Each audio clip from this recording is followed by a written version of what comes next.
In today's video, I'm going to teach you how to reuse interactions and animations in Webflow. First, open your project in Webflow. Reusing interactions is a great way to save time and keep your animations consistent across your site. Instead of rebuilding the same effect over and over, you can create it once and apply it to every element that shares the same class. This makes your workflow faster and helps maintain a polished, uniform design.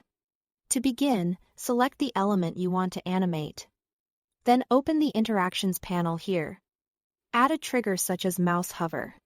Under the Hover Action dropdown, choose Start Animation to create a custom animation. Click the plus icon to create a new animation and give it a clear name so it's easy to identify later. Once the animation is created, click the plus icon next to Action and choose Scale. Set the scale to 1 for both the X and Y axis. This establishes the element's starting size. Then add another scale action. This time set both the X and Y values to 1.5, so the element grows on hover. To make this reusable, go to the Effect dropdown and choose Class. Then, in the Class Target options, set it to affect all elements with this class, instead of only the selected element. That's the key step that allows every element using the same class to instantly share the exact same animation. After that, click Save.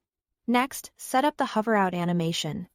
Under Hover Out, choose Start Animation again, then copy the animation you just created.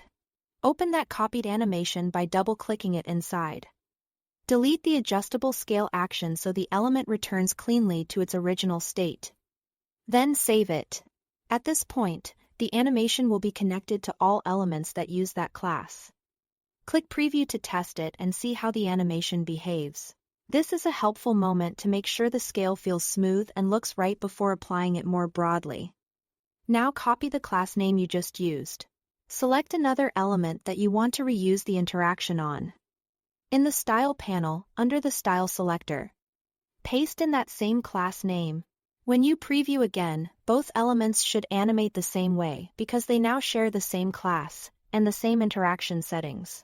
You can repeat this process for any other elements that should use the same animation. It's a simple technique, but it can make a big difference when building efficient, consistent Webflow projects. That's all to it. Thanks for watching.